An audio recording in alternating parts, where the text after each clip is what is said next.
하나님 아버지, 거룩한 주의 날에 우리 하나님 주시는 말씀을 받기를 원합니다. 종에게 말씀을 주시고 또 큰 영감을 부여해 주셔서 선포할 때에 사람의 말이 아닌 하나님의 음성을 전하게 하여 주시옵시고, 말씀 듣는 모든 성도들을 여기 현장에서 저들 심령 속에서 도와 주시옵소서. 예수 이름으로 기도드리옵나이다. 아멘.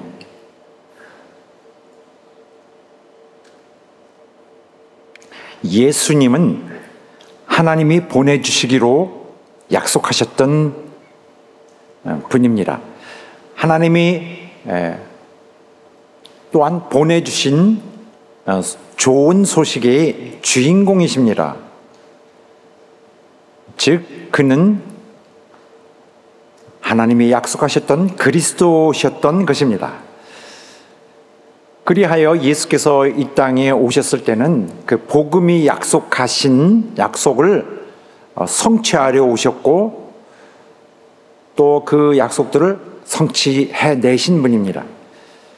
자, 이러한 과정 중에서 한 가지 가장 중요한 것 중에 하나는 바로 이러한 조건이었는데, 바로 그가 사람으로 오셔야 된다는 것입니다.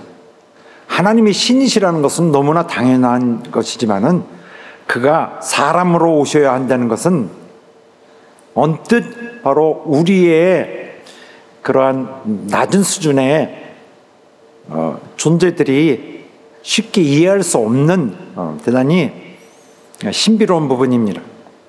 만약에 그가 사람으로 오시지 않았다면은 그는 우리의 진짜 그 비극적인 영적 문제를 도우실 수 없게 됩니다. 그가 단순히 그냥 하나님 신으로서만 계셨다면은 세상 문제, 다른 문제들은 도우실 수 있었을 것입니다만은 바로 우리의 영원한 문제를 도우실 수 있는 그런 조건을 갖지 못하시게 되는 것입니다. 그러나 너무나도 감사하게도 그는 사람으로 오셨고, 또 사람으로 오셔서 해야 될 일을 위해서 오셨고, 그는 자기 일에 충실하게 임하셨습니다. 그래서 예수 그리스도는 진정 여러분과 나 우리 모두에게 관여되는, 우리의 영원한 정말 운명에 정말 유일하게 적용되시는 귀한 해결사, 바로 하나님이 복음을 통하여 약속하신 복음을 성취하시는 주인공이었습니다. 자, 오늘 본문의 말씀 보면은 지난주에 이어서 계속 연결되는 말씀임을 알 수 있습니다. 바로 지난주에 아들이라는 말씀을 나타내었습니다. 그의 아들에 관하여 성경에 미리 약속하신 것이라. 사도 바울은 하나님의 사도로 보내심을 받고, 또 그에게 주어진 임무로서 복음을 전하는 자라고 자신을 밝혔습니다. 그리고 그 복음은 하나님에게서 온 것이라고 분명하게 얘기했는데, 바로 하나님에게서 온 소식은 원래는 사도 바울 본인이 이야기하기보다는 이미 선지자들을 통하여 주셨던 말씀이다 했습니다. 그래서 로마서 1장 2절은 그것에 대해서 말씀했습니다. 그 복음은 초점이 무엇이냐? 어디에 있느냐? 바로 아들에게 있습니다. 복음은 하나님의 아들을 중심으로 한 약속입니다. 그런데 그 아들은 육신으로 보자면은 다윗의 혈통에서 나셨다 했습니다. 이 점이 바로 이 조건을 바로 맞춰줘야 되는, 만족시켜야 되는 중요한 조건이죠. 다윗의 혈통으로 나시는 것. 오직 그러한 경륜을 통해서 오신 분만이 하나님이 복음을 통해 약속하신 분입니다. 자, 오늘의 말씀인 3절 그리고 다음 주에 있을 곧 이어질 4절, 2절이 바로 하나님 아들에 관하여 할당되어 있는 말씀입니다. 양쪽 말씀 3절, 4절에서 하나님의 아들 되심이 강조되고 있습니다. 그래서 예수님이 하나님의 아들이시라는 개념 대단히 신비롭지만은 굉장히 중요합니다. 왜 그러냐면은 어떤 의미에서 이것이 특별한가? 바로 이것인데, 하나님이신 분이 또한 아들이시다는 면 신비롭지 않을 수가 없습니다. 그는 하나님이신데 그럼에도 불구하고 그는 하나님의 아들이십니다. 성경은 이 두 가지를 분명하게 여러 곳에서 명시하고 있습니다. 그래서 이것은 더 이상 우리에게 어떤 증명해야 되는 문제는 아닙니다. 오늘 말씀도 그가 하나님의 아들이신가 아닌가 하는 것을 말씀하는 것이 아닙니다. 그동안 하나님의 아들이시라는 사실을 몰랐기 때문에 오늘 말씀 통하여 알려지는 것, 그런 거 아닙니다. 이것은 수백 년 동안을 이미 성경이 강조해 온 것으로서 이것은 명백한 진리입니다. 그런데 오늘의 초점은 그가 어떻게 아들 되시느냐, 어떤 의미에서 아들이 되시느냐 하는 데 있습니다. 물론 여러분과 나도 그가 사람으로 오셨다는 거 이제는 잘 알고 있습니다. 성경 말씀 통하여 분명히 알고 또 성령의 감동으로 우리는 알고 있습니다. 본문의 말씀도 그리하여 여기를 초점을 두고 말씀을 열고 있습니다. 예수님의 인간성, 예수님의 인성, 사람됨, 그러니까 사람이 된 자체, 사람됨,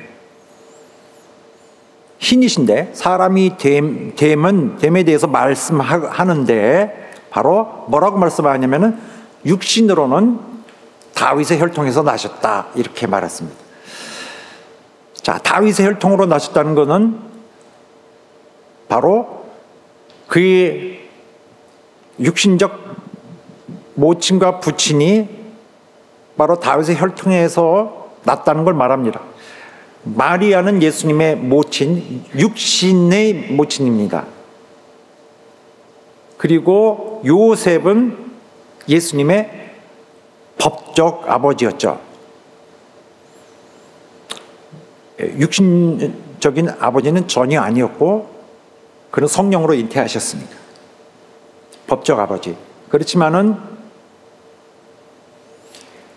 법적 아버지는 고대 시대에는 친아버지와 법적으로는 같은 그런 법적 그 구속력을 갖습니다. 자, 마리아와 요셉 다 다윗의 후손들이었습니다. 각각 모친과 부친이. 그렇다면 예수님도 다윗의 혈통을 이어받은 자로서 나신 것입니다. 그러므로 소위 다윗의 자손이라는 바로 하나님의 약속 부분이 이제 분명하게 설명되는 것입니다. 유대인들은 메시아는 다윗의 자손으로 오신다, 다윗의 혈통에서 오신다는 것을 너무나 잘 알고 있습니다. 이거 모른다면 유대인이 아닐 것입니다. 그리스도가 다윗의 후손으로 오신다는 것을 굳게 믿고 그들은 오랜 세월 기다려왔습니다. 처음에는 어떻게 시작했느냐 하면은 바로 선지자 나단이 사무엘 선지자 다음 사람입니다. 바로 그리스도는 다윗의 핏줄에서 올 것이다 라고 거기서 약속을 하시는 하나님의 음성을 계시받아서 선포합니다. 그 이후에는 이 말씀을 유대인들은 계속 붙들고 있었던 거예요. 바로 화면에 나오는 것인데, 이게 이런 계통의 말씀, 즉 다윗의 자손을 통해서 그분이 오실 것이다 하는 이 모든 계통 중에 가장 처음 것인데, 또 암시적인 게 아닌 명시적으로 나온 것 중에 처음 것인데, 바로 이 말씀은 이렇게 부분적만 볼 때 이렇게 진행됩니다. 즉 다윗에게 말씀하는 말씀이에요. 다윗의 수완이 차서 네 조상들과 함께 잘 때에 내가 하나님 자신을 가리키는 것인데, 네 몸에서 날 자식을 네 뒤에 세워 그 나라를 견고케 하리라. 저는 곧 메시아를 가리키는데, 저는 내 이름을 위하여 집을 건축할 것이요 나는 그 나라 위를, 그러니까 왕좌를 견고케, 영원히 견고케 하리라. 네 집과 네 나라가 내 앞에서 영원히 보존되고 네 왕좌가 영원히 견고하리라 하셨다 하라. 자, 이러한 내용으로 되어 있는 이 하나님의 약속은 이로 인해 유대인들의 삶 속에, 정신 속에 계속 그들의 소망 속에 자리 잡고 그들의 삶과 함께 해왔습니다.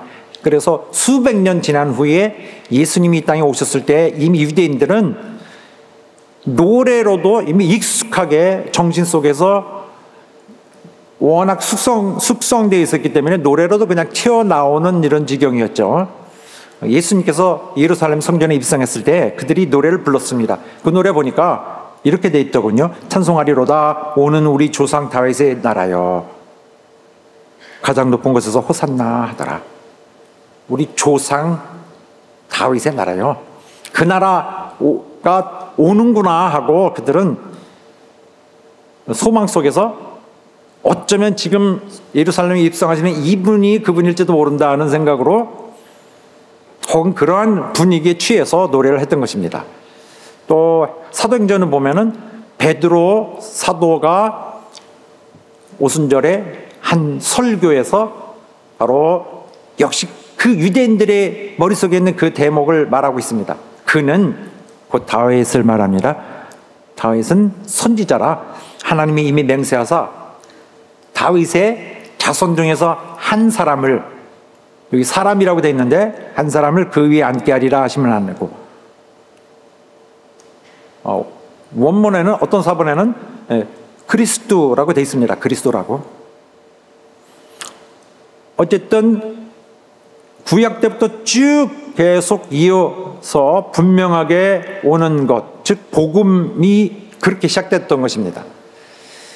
성경에서 이렇게 반복적으로 언급되었던 그 예언이 성취되려면 가장 먼저 어떤 조건이 되어야 돼요? 무엇보다도 바로 메시아는 다윗의 자손으로 와야 된다. 그래야 그를 식별할 수가 있죠. 이 사람이 그분인지 아닌지를 일단 알 수 있는 가장 우선적 조건은 바로 누구의 혈통인가 하는 것이죠. 다윗의 혈통인가 아닌가. 그런데 예수님은 어떤 면으로 보더라도 분명하게 다윗의 자손으로 태어난 거 확실합니다. 다윗의 혈통에서 나온 마리아를 모친으로 두었고, 또 역시 다윗의 혈통에서 나온 요셉을 법적 부친으로 둔 가정에서 태어나셨던 것입니다. 자, 참고로 우리나라 사람들은 조상이 누구고 뭐 이런 거 다 잊어버리고, 뭐 가짜도 있고 그렇죠. 수세대 지나가면 다 잊어버립니다. 그러나 유대인들은 달라요. 조상이 누군지를 굉장히 확실하게 기록하고 분명히 하는 그들의 전통은 바로 우리들의 생각에서는 그와 같은 것으로 보면 안 됩니다. 자, 누가 누구의 자손인가는 분명한 겁니다. 자, 예수님의 탄생은 바로 이런 메시아적 예언들 중에 가장 중요한 요건이었던 다윗의 자손이라는 면을 확실하게 만족시켰습니다.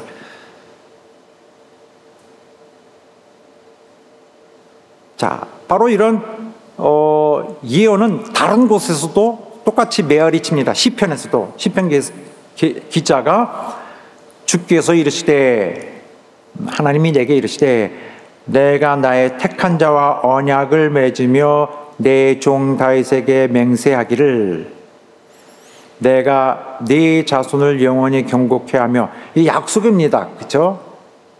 약속입니다. 네 위를 대대에 세우리라. 앞으로 그날이 오면은 그날부터 영원 무궁토록 이게 계속 그 나라가 서리라. 그 나라를 기다리라는 거죠. 또 다른 말씀에 보면은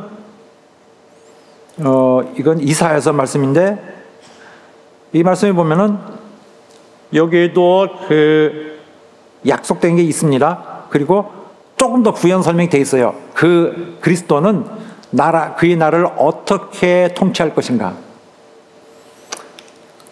그래서 중요한 것은 그 약속 부분만 우리가 알아내면 되는데, 확인하면 되는데, 나는 이것도 되게 중요하다고 생각합니다. 하나님은 어떤 분이신가? 어떻게 통치하시는 분인가? 쭉 한번 확인해 보겠습니다. 이새의 줄기에서 한 싹이 나며 그 뿌리에서 한 가지가 나서 결실할 것이요. 한 가지.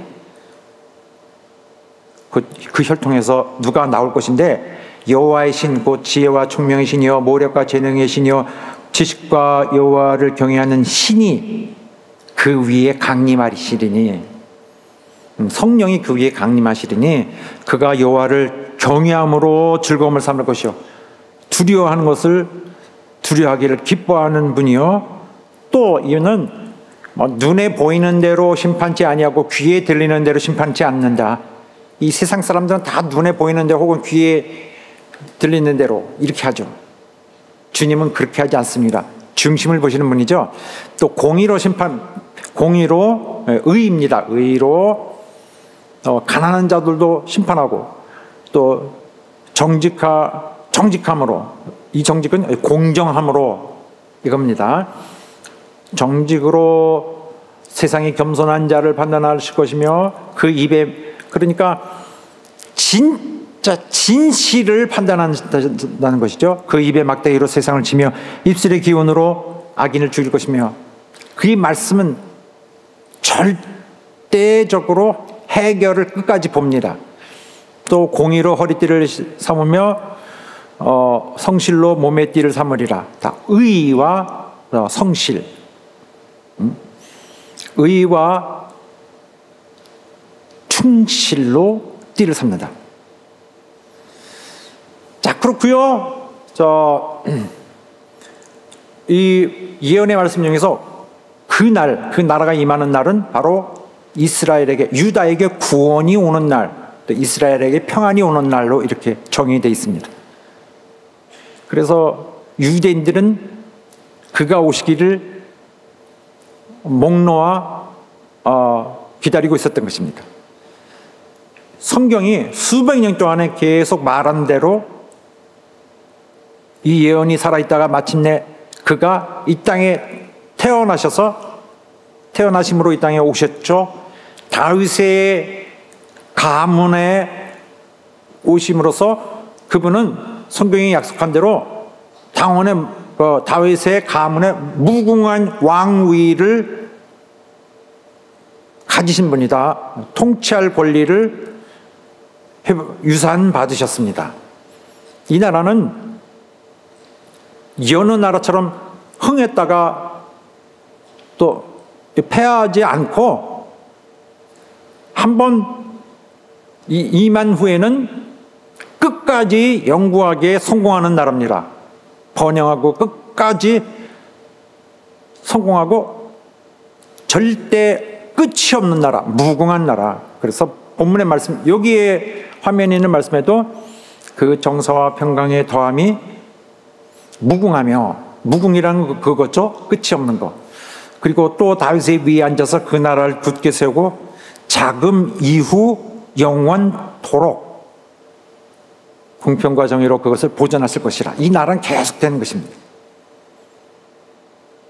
이 예수님은 그러면은 이 땅에 분명히 오셨는데, 당시에는 세상 사람들도 봤던 분입니다. 실제로 계셨던 분이죠. 어떤 사람들은 상상하기를 예수님은 그냥 가공해낸 인물이다라고 주장하고 싶어하는 자들이 있습니다. 불신자들 중에, 또 무신론자들. 자, 예수님은 진짜 계셨던 분입니다. 그래서 역사책에도 공신력 있는, 믿을 수 있는, 세상에서도 권위를 인정받는 그런 여러 문헌들 중에 예수님의 실제로 이 땅에 계셨다는 것을 증언하고 있습니다.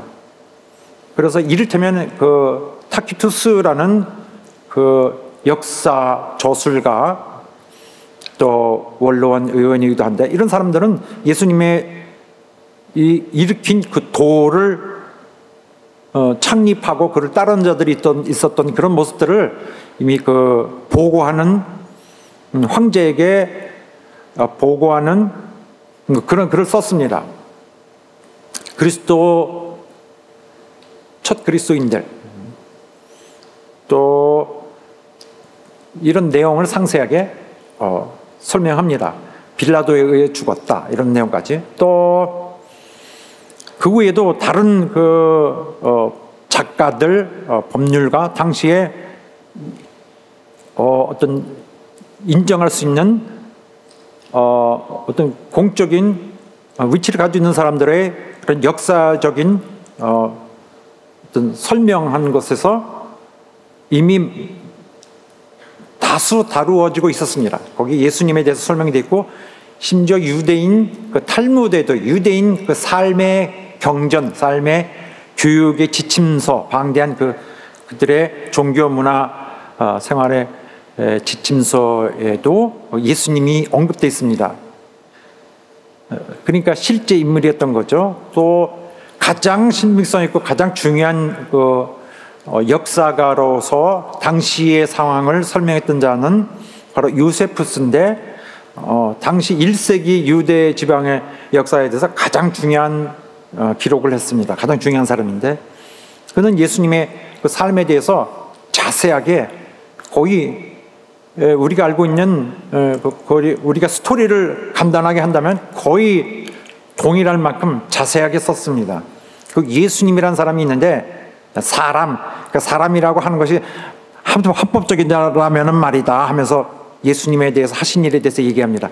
이분은 엄청나게 그러한 능력을 해내는 분이고, 따르는 분들이 많았고, 많은 유대인들과 이방인들을 그에게 끌었는데, 거기에 바로 유대의 그 지도자들에 의해서 빌라도가 압력에 이끌려서 할 수 없이 그를 십자가형을 선고했는데, 그때 그를 따르던 자들이 다 흩어졌다. 그러나 그는 죽고 나서도 3일 후에 다시 그들 앞에 나타났는데, 바로 선지자들이 미리 말한 대로였다. 바로 그를 따르던 그 집단은 바로 그 이름에서 나온 것이다. 그리스도 집단. 그들은 오늘날에도 소멸되지 않고 여전히 살아있다. 이렇게 자세하게 되어 있습니다. 그는 실제 인물이었던 거죠. 그런데 바로 이러한 이 예수님에 대해서 그러면은 그리스도인들은 뭐라고 얘기했느냐?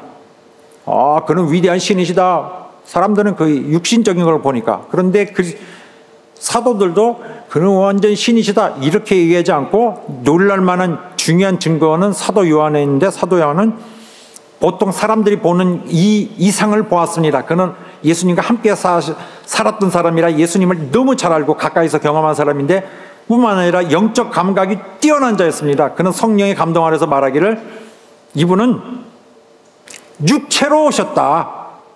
오히려 이 부분을 강력하게 말하고 있습니다. 그분 육체로 오셨다.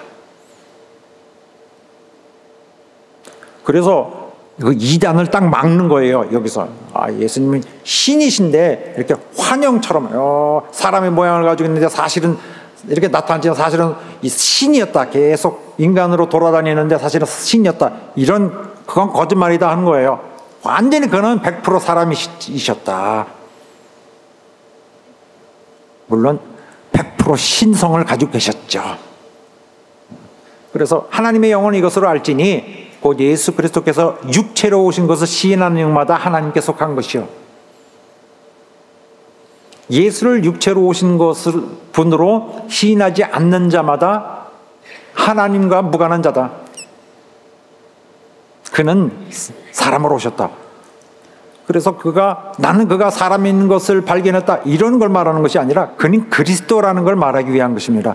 그리스도가 되려면은, 약속한 그리스도가 되려면 사람으로 오셔야 됩니다. 그리스도라는 것은 그 이중성이 있어요. 하늘에 속한 자이면서도 또 사람이어야 되는. 그래서 그리스도라는 걸 증명하기 위해서는, 주장하기 위해서는 그의 오히려 사람이신 것을 분명히 해야 되는 사도 요한의 그런 강직한 그 입장이 있었던 것입니다. 오히려 다른 사람 같으면은 예수가 신이시다 신성을 막 주장해야 되는데, 요한은 그거 헷갈리지 않았습니다.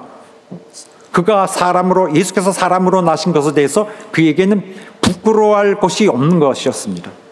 오히려 다른 사람들은 예수님의 위상 높아지는 걸 이런 걸 중요하게 해서 그는 위대하신 하나님이고 그 높으신 보좌에 앉으신 이런 거를 말할 텐데, 그런 필요성에 쫓기지 않았습니다. 그분이 사람이시라는 것에 대해서 전혀 위축되지 않았어요. 부끄러워할 것이 없고, 그분은 반드시 사람으로 오셔야 되는 것을, 그는 그 구약의 예언들을 분명하게 이해하고 붙들고 있는 사람이었습니다. 이거 중요하다. 그는 사람으로 오셔야 된다. 사람으로 오시지 않았으면은 그리스도는 그리스도로서 하셔야 할 일을 할 수 없었을 것이다. 그의 입장입니다. 그러나 그가 사람이셨기 때문에 분명하게 그가 하셔야 할 일을 하셨던 것이다. 자, 역사에서는 그 많은 역사가 그거는 살아있던 사람이다. 많은 그의 도를 펼치며 많은 사람을 따르게 했다. 이런 것이 중요한 게 아니라, 실제 있었다 아니다 그런 것이 중요한 게 아니라, 사도 요한처럼 그는 그리스도시다는 그림을 갖고 얘기하고 있는 거예요. 이걸 믿어야 된다. 그는 그리스도시다. 분명 내 앞에 사람으로 나타나셨지만 나는 그분이 100% 또한 하나님이신 걸 안다. 이런 위치인 거죠. 그는 내가 말하건대 그리스도셨다. 그는 하나님에게서 오셨다. 그렇다면 그는 신일진데, 내가 말하는 바 그는 동시에 완전한 사람이셨다 라고 말합니다. 그래서 그 그리스도여야 되는 이 엄청난 신비한 요건을 예수께서 다 갖추셨던 거죠.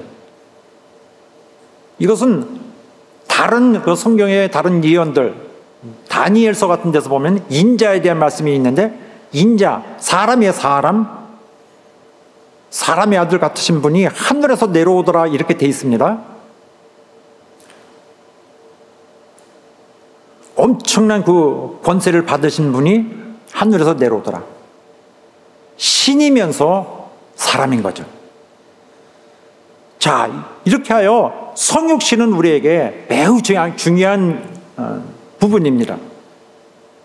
바로 오늘 3절에서는 예수님의 그 사람 되신 것, 바로 인성에 대해서 이제 묘사하고, 4절은 이제 신성에 대해서 강조할 것입니다. 오늘은 인성 부분인데, 다음 주에 신성으로 넘어가기 전에 이거를 알아야 됩니다. 혈통으로는 비록 그가 하나님의 아들이시지만은 아들로 나셨다. 예수가 하나님의 아들이시지만은 인간의 혈통을 통해 나셨다. 이 나셨다는 것이 뭘까요? 나셨고, 태어나셨고, 태어나셨고, 아기, born as a child, 이렇게 나셨고, 무슨 뜻이냐면은 바로 이 단어는 기노마이라고 그래서 태어났다는 말이 아니라 뭐가 되었다. To become, 뭐가 된 거죠. 어떤 상황에서 다른 상황으로 된 거예요.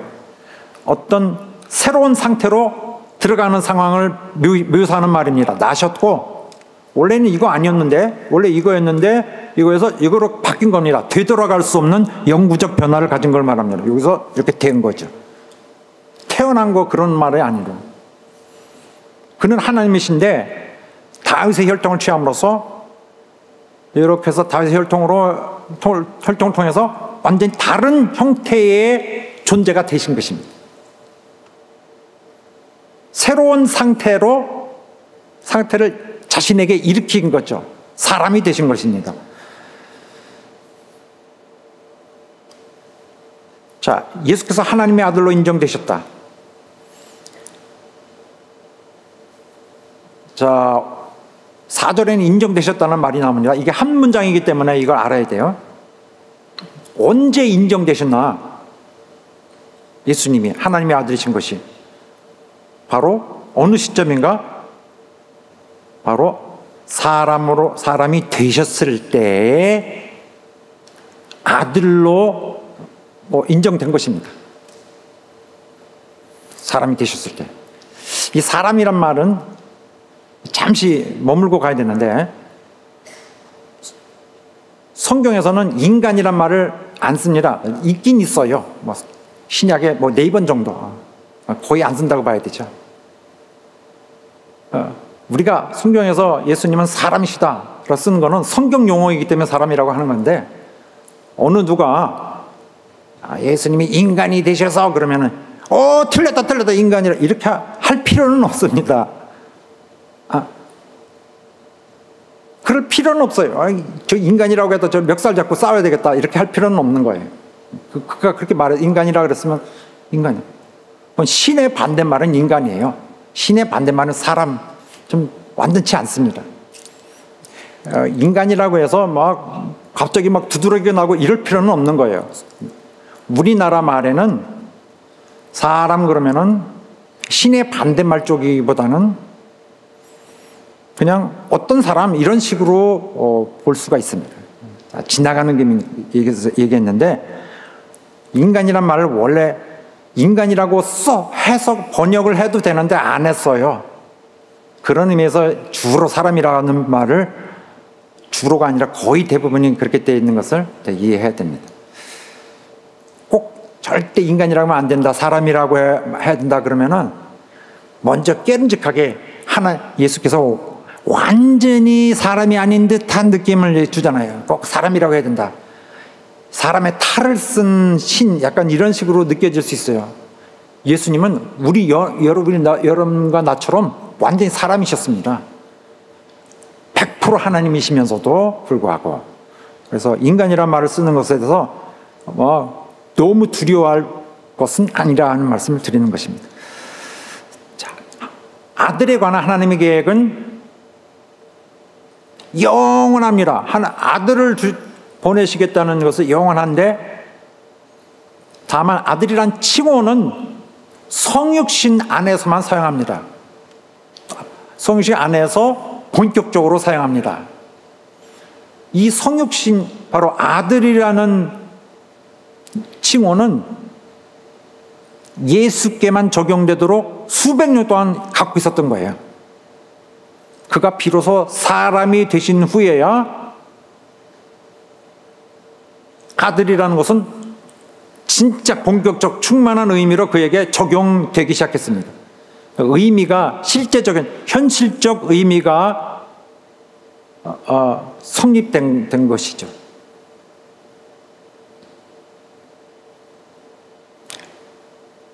자, 그는 하나님의 아들이시다. 어떤 의미에서 하나님의 아들이실까요? 이거 일반적인 것인데 오늘 말씀이 어려워서 저도 이걸 설명하면서 여러분과 내가 서로 다른 곳을 다니고 있지 않느냐 걱정되는데, 예수님은 하나님의 아들이십니다. 어떤 의미에서 그럴까요? 바로 첫째로 가장 기본적으로는 하나님과 본질이 하나이시다는 데에서 그렇습니다. 주님은 아들이시다. 하나님의 아들이시다. 어떤 면에서요? 아버지와 동등하신 분이기 때문에. 그런 의미에서 아들이시라는 의미가 있고, 또 오늘같이 조금 더 이런 구체적인 문맥이 주어진 이곳에서는 조금 다른 식으로 아들이라는 개념이 발생합니다. 바로 예수께서 성육신 하심으로 완전 신이신데 사람의 되심으로 자기를 완전히 비워요. 신적 특권을 버립니다. 신적으로 모든 것을 할 수 있는 것을 다 버리고 그냥 연약한 그 약점 있는 그 인간으로 사람으로 낮추셨죠. 자신을 비워버리는 복종의 행위, 이 영구적으로 낮추신 하나님 아버지 앞에서 낮추신 이 태도의 변화에서 그는 아들이신 것입니다. 하나님께 의무를 다하려고 하고 사랑하는 그분을 사랑하는 자세로 복종하신 그의 이 역할, 그의 완전히 그렇게 바뀌어진 자기를 비운 그런 모습에서 그는 하나님의 아들이시다고 어떤 두 번째 개념으로 우리가 말하는 것입니다. 성경은 이 점에 대해서 바로 그가 자기를 낮추시면 될 것이 바로 그 자체로 하나님의 아들의 정체를 나타내는 것으로 온전하다고 그 특성이 충분히 표현된 것으로 인정하고 있습니다. 그러면 그전에는 그는 아들이셨냐 아니었나? 주님께서 이 시점 성육신을 하셔서 이 요셉 내 가정이 태어나시기 전에는 아들이셨을까 아니셨을까요? 자, 제가 퀴즈 드리는 거예요. 아들이셨을까 아니었을까?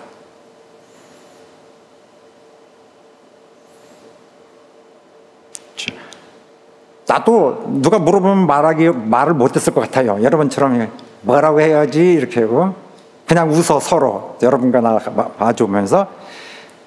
자, 그때도 예수님은 아들인 것으로 간주해야 돼요. 이해해야 됩니다. 하지만은 아들이다라고 직접 얘기는 할 수 없는 것입니다. 그때는 아직 그 호칭을 부르기에는 맞지 않는 그런 상황입니다. 오직 그가 태어나신 시점부터 아들이라고 하는 것이 바로 맞는 것일 것입니다. 이 객관적으로 그렇게 할 수 있는 상황이 발생했기 때문에. 그러므로 미묘합니다. 바로 이 전에는 그분은 아들이시다라고 말하기는 썩 맞지 않습니다. 자, 상황이 그런 거예요. 그러나 언제든지 우리가 그분의 아들이라고 말하는 것에는 죄가 없습니다. 그는 어떤 면에서 정말 영원히 아들이실 것도 맞는 것이기 때문에. 자, 물론 이 모든 것이 받아지더라도 그의 인성이 받아지더라도 아들이 성육신함으로 아들이 되는 것이 받아지더라도 그분은 영원히 하나님이십니다. 할렐루야. 하나님의 본체에서 아버지와 성령과 동등하게 계신 분, 영원히 두 번째의 위를 가지신 두 번째 인격이신 분, 바로 이것은 의문이 없습니다. 그는 동등하신 영원한 하나님이십니다. 그러나 본문에는 하나님의 아들로 어떤 인정되었다, 4절에 나옵니다. 다시 말하면 선언되었다는 식으로 말합니다. 이 문장 한 문장인데 4절에 인정되는 부분으로 계속 함께 달려가고 있는 것입니다. 여러분과 나는. 자, 언제 인정되었냐? 바로 그가 육신으로 다윗의 혈통에서 나셨을 때에 바로 인정되고 선언되는 것입니다. 우리는 이렇게 말할 수 있습니다. 그리스도는 하나님의 아들이시다. 그리스도는 언제 하나님의 아들이세요? 사실상 영원토록, 영원부터 기다리신 상태에서 하나님과 동등한 신성인 상태에서 어떤 의미에서 아들이신 것입니다. 어떤 의미에서요? 아버지와 동등하신 분으로서. 그러나 그때 하나님의 아들이시다라고 말하지는 않아요. 그렇게 할 수는 없습니다.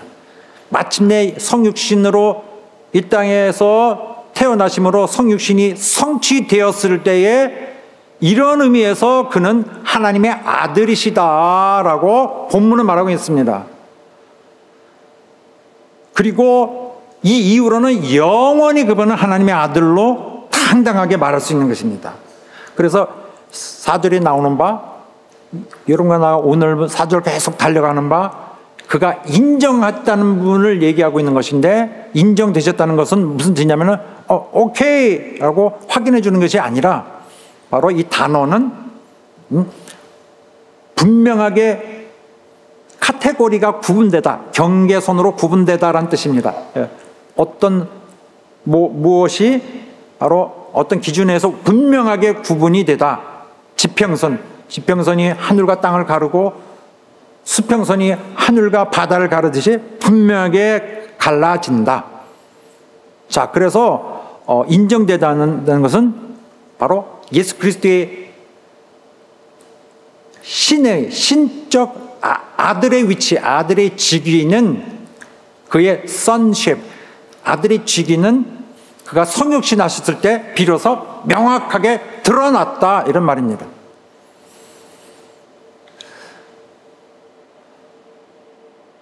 자, 이해하시는 분은 아멘 하시기 바랍니다. 자, 이해 안 되시면 아멘 하시지 마시기 바랍니다.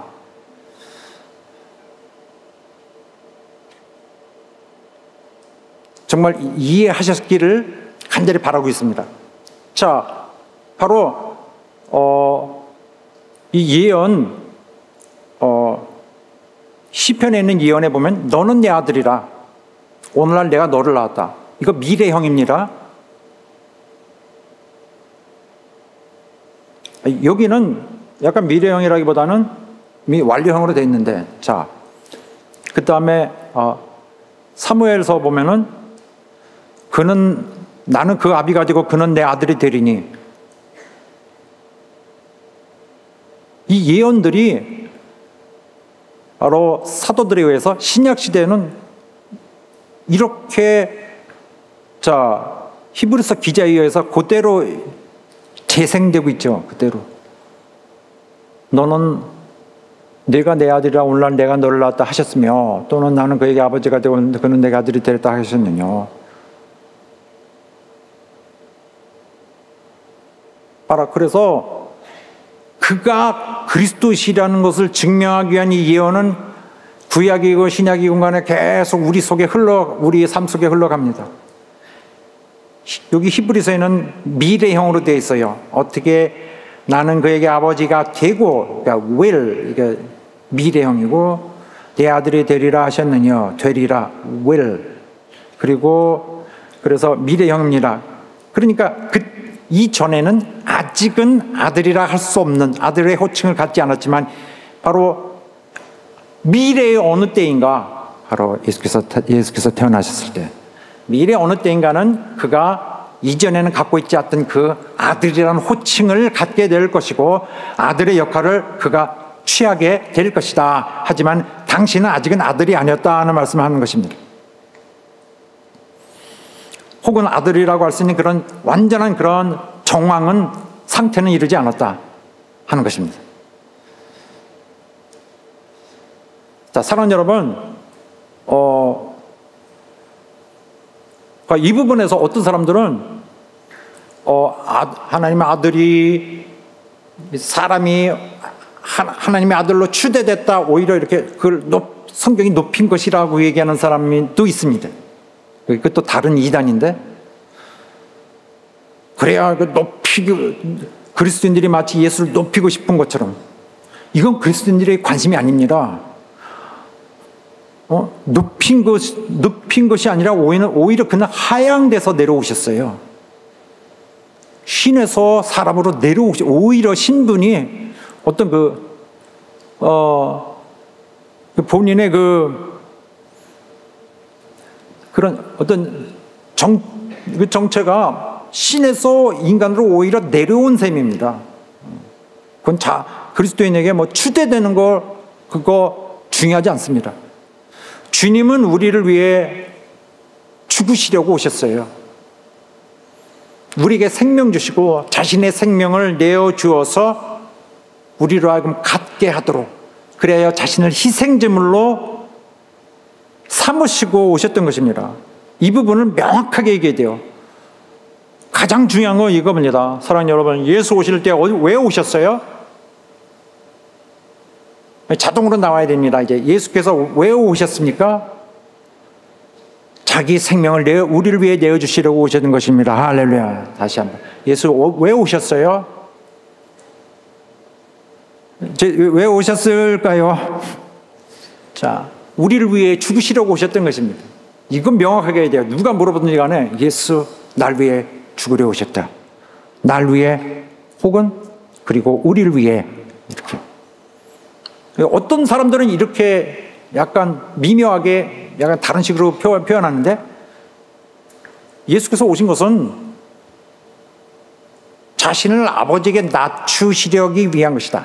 낮음의 덕을 위해서. 그러므로 인간 구원이라는 건 원래 관심있던 것은 아니지만은 자기를 낮추다 보니 그냥 생겨난 부산물이었다, 이런 식으로 얘기하는 사람들이 있습니다. 그래서 성육신의 목적은 자신을 아버지보다 낮추기 위한 것이었고, 구원이라는 것은 그 과정에서 그냥 그리 원했던 것은 아닌데 그냥 과정에서 발생한 부수적 산물이었다. 이것은 그냥 변수적 결과였을 뿐이지 그것을 그렇게 의도한 것은 아니었다라고 말하는데, 그렇게 그러나 낮추시다 보니까 좋은 결과가 나온 것이다. 이런 식으로 얘기하면은 은혜를 은혜로 만들지 않습니다. 예수께서 생명 주시면 우리에게 은혜가 아니고 하다 보니까 그냥 거저 가져 이렇게 던지는 것이 됩니다. 절대 이거 강조하면 안 됩니다. 누가 이걸 강조하면은 알았습니다, 이 정도로 하고 말아야 돼요. 주님은 우리를 구원하는데 아무런 관심이 없는데 하다 보니까 구원했다고 말하면 절대 안 됩니다. 이거는 기독교 믿음에서 벗어난 자가 되는 것입니다. 이 부분에서 명확하게 해야 돼요. 주는 이 땅에 왜 오셨어요? 우리를 위해 죽으시기 위해 오셨습니다. 우리를 살리시기 위해서. 완전히 은혜를 베푸시기 위해 오셨던 것입니다. 주님은 아버지에게 굳이 낮춰서 이 낮추는 덕을 꼭 만들어내셔야 되는 그런 어떤 의무에 속박되지 않으셨어요. 그러나 아버지가 동등하신 분입니다. 동등하신 것도 얼마나 아름답습니까? 정말 주님은 아버지가 동등하신 것은 이 자체가 영원한 진리거든요. 굳이 이걸 깨가지고 낮추셔야 되는 그러한 영원토록 있었던 그 형태를 이젠 진리가 아닌 것처럼 하실 수는 없어요. 타당성이 부족한 거죠. 예수님은 우리를 살리기 위해 사람으로 오셨습니다. 여러분과 나를 위해 오늘 말씀 듣는 모든 영혼들을 살리려고 오셨습니다. 그리스도가 없이는 살 수 없는 자들, 오늘 이 세상에 그리스도 없이도 하나님 없이도 살 수 있다고 생각해요. 그러나 너무 이런 처절하고 각박한 삶에 너무 쪄들어서 너무 눈이 닫혀 있는 것입니다. 영적인 감각에. 당신은 하나님 필요합니다. 주 없이는, 그리스도 없이는, 하나님이 약속하신 분 없으면 살 수 없습니다. 오직 그 극률한 하나님의 은혜가 간절히 원하고, 그 외에는 아무 소망이, 아무 가망이 없는 자를 위해서 오신 것입니다. 정말 하나님을 간절히, 하나님 보내신 그분을 간절히 소망하는 자, 그분이 오셨다면 회개하고 옛 삶을 포기하고 그분 안에 품에 안겨서 그분이 열어주시는 길을 가겠다고, 그것을 간절히 소원하고 간절히 그 안에 거할 그 사람들 위해서 오신 것입니다. 할렐루야.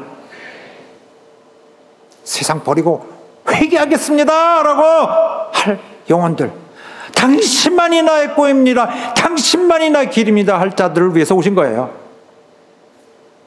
이를 위해서 주님은 이 은혜로운 결단을 하신 거고, 자기 생명을 갈기갈기 찢어지도록 내어주신 것이고요. 아버지는 이 계획을 세우셨고요. 성령은 오늘 이것을 온전히 효율적으로 이루어지기 위해서 충실하게 이 사역을 이어가십니다. 사랑하는 여러분, 세상이 힘들다고 해서 우리에게 제공되어진 그리스도를 만나는 사람으로 오신 그 주님을 따뜻하게 영접해야지, 그를 매몰차게 그를 거리에 두고 있는 그런 사람 되지 않기를 간절히 바라겠습니다. 그는 우리를 모든 저주와 실망과 절망과 사망의 올무에서 구원하시려, 소망 없고 영원한 슬픔에 딱 가두어져 있고 멸망에서 빠져나오지 못하는 우리를 구하러 오셨던 것입니다. 비록 자기가 고난을 받고 어려움을 받고 멸시받고 또 모든 고통을 다 감수하는 일이 있더라도, 그렇더라도 우리를 위해 죽기 위해 이 땅에 육신으로 오셨던 것입니다. 할렐루야. 육신으로 오셨기 때문에 우리 그를 멸시하면 안 되고요, 그를 무시해서도 안 되고, 그를 멀리 두고 그에게 소홀히 되어서도 안 됩니다. 그는 나를 살리러, 여러분을 살리러, 여러분에게 영원한 나라의 꿈을, 영원한 나라를 소유하는 꿈을 심어주려 오셨던 것입니다. 할렐루야. 사람으로 오셔서 베푸신 무한한 사랑을 다 누리시는 여러분과 나 되기를 예수 이름으로 축원합니다. 할렐루야. 자, 기도하겠습니다. 하나님, 이 사람으로 오신 주님을 감사드립니다. 영원하신 우리 하나님과 아버지와 동등하신 그분이라도 나를 위해 그 고난을 마다하고 다 각오하고 이 땅에 오셔서 나를 위한 일을 행하셨습니다. 나를 구하시는 일을 위해 모든 것을 다 버리시고 자기를 비우셨습니다. 하나님이 아버지께서 약속하신 아들입니다. 우리를 위해 준비하신 아들 그리스도. 우리는 그 아들이 그리스도심을 믿고 그분을 우리 마음에 새기고 그분을 모시겠습니다. 우리 영접하겠습니다. 주여 역사하여 주시옵소서. 그분을 사랑하고 그분에 감사하고 영광 돌리겠습니다. 주여 역사하여 주시옵소서. 다 같이 합심하여 기도하겠습니다. 주여 인도하시고 도와주시옵소서. 인도하시고 도와주시옵소서. 우리 하나님이여 도와주시옵소서. 우리 주님을 온전히 그리스도심을, 영원한 하나님의 아들이심을 인정합니다. 하나님이 이 점을 기쁘게 생각하고 우리 하나님께 영광과 감사를 돌립니다. 우리를 살리신 주님, 사람으로서인 주님을 적극적으로 지원합니다.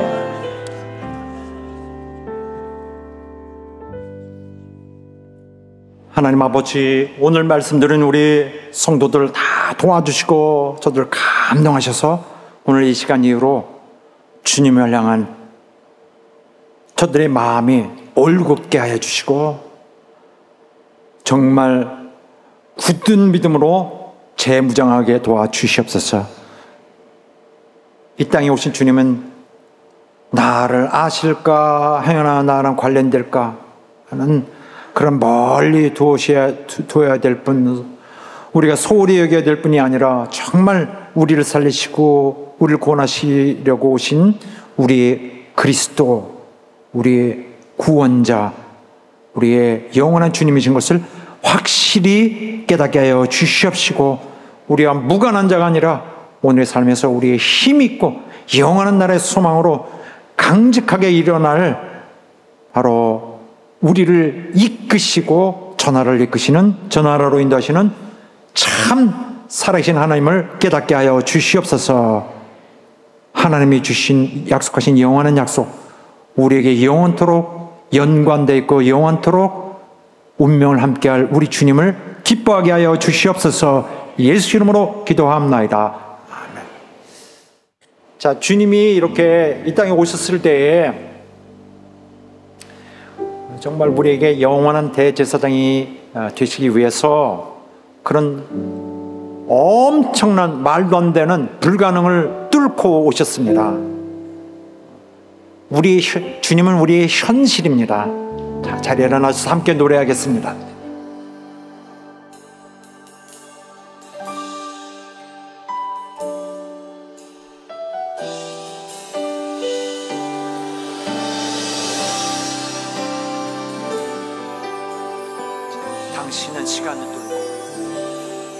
당신은 시간을 뚫고 이 땅 가운데 오셨네. 우리 없는 하늘 원치 않아 우리 삶에 오셨네. 자신의 편안 버리고 우리에게 편안 주셨네. 가장 낮은 자의 모습으로 우리 삶에 오셨네.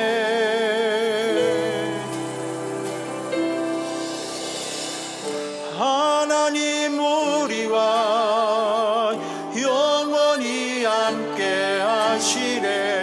꿈 없는 우리에게 그 나라 보여주시네.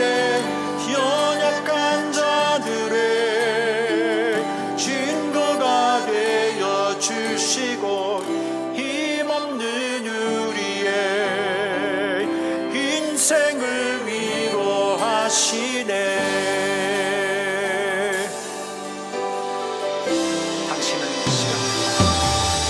당신은 시간을 뚫고 이 땅 가운데 오셨네.